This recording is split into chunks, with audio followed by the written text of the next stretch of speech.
Madam Speaker, I stand to support the Social Protection Bill, National Assembly Bill number 12 of 2025.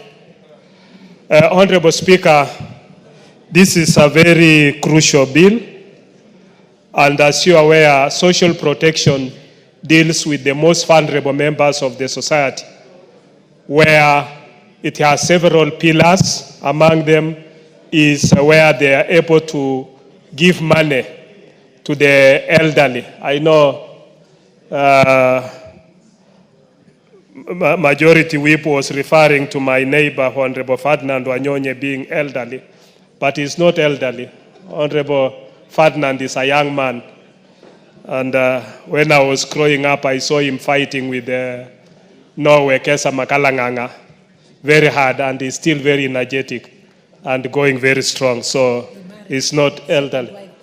And I'm being told by the women rep for Kericho that he married a second wife the other day. So he's still young.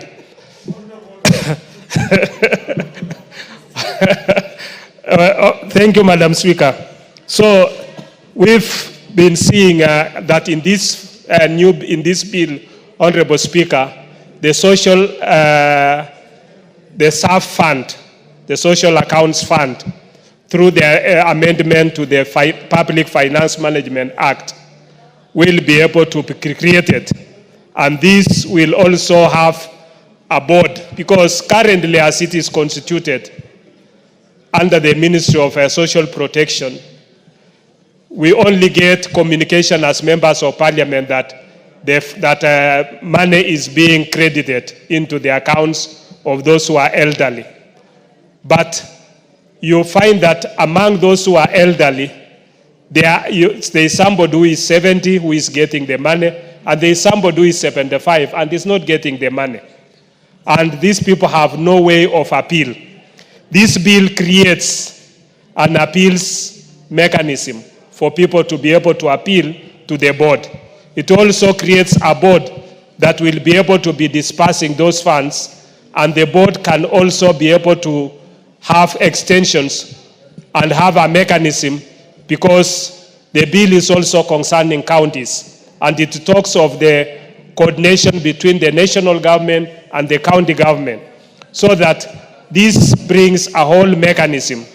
Madam Speaker, you know that we have a contentious county allocation of revenue bill in this house. And the main reason is that we got devolution as a country.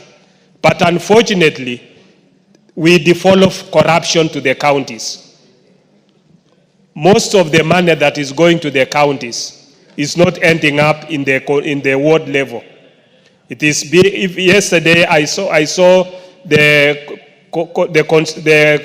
control of budget, Mr. Kango, making a very serious allegation that county governments, once they've made a requisition for bending bills, the bending bills, once they are released, are not ending up to pay the A and B who had been requested for that payment.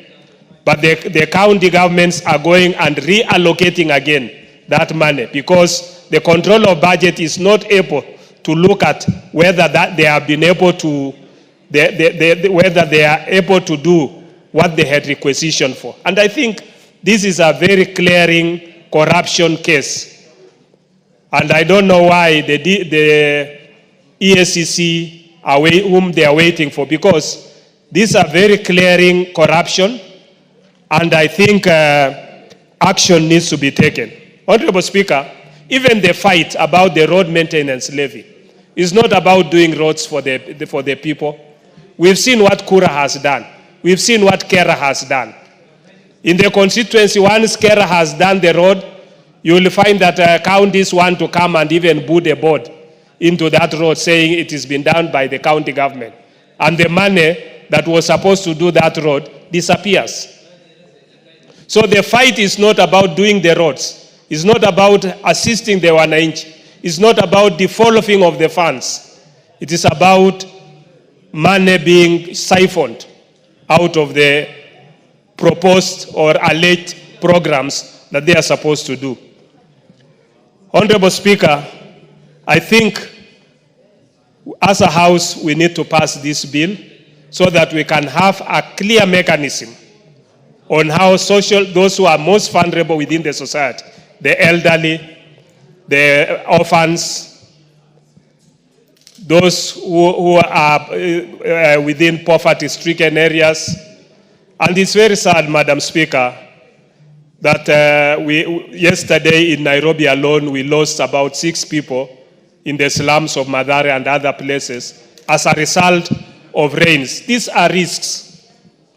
This is what exposes our people to unnecessary deaths, where you have a stone falling into a house where there is a mother and the children, and all of them loses their lives. This is very sad, Madam Speaker, that it should not be happening in this day and era. And therefore, I think it's important that as we come into and forming this social protection, House approving the social protection bill, and us having a board that will be able to look at this issue, the most vulnerable members within the society, that issues about people being killed by a lot of rains and causing floods should not be happening. Madam Speaker, I heard the former mayor for Migori talking about that his bill needs to be matched with this bill at the third reading. That is not a possibility. It doesn't happen. That is not how bills or how laws are made. His bill will, since we have this bill, I think the most sensible thing would be for him to make his amendments and put into, because this is a government bill, put his amendments into this government bill, bring his amendments, then we can reject his bill, and so that we can have only one bill that will address this. We should not be having a duplication, then later on we are not able to do it in a proper way. So since this is a bill that is sponsored by the majority, we should be able to, even our own standing orders gives it that the majority or a bill sponsored by government has priority of a bill that is sponsored by the member. And therefore, this is a bill that is now going through the second reading. We'll be able to pass it. Then once we pass as a House, and because it's a priority, we can go to the committee of the whole House, pass this bill, it goes to the Senate, and the Senate can also fast track it so that it becomes a law. With those few remarks, Honorable Speaker, I want to support this bill and hope that we can be able to fast track it and make it necessary for Kenyans to be able to enjoy social protection. Thank you, Madam Speaker. The Honourable Member for Kericho County, Honourable Beatrice Kemei. Thank you, Honourable Speaker, for giving me this opportunity.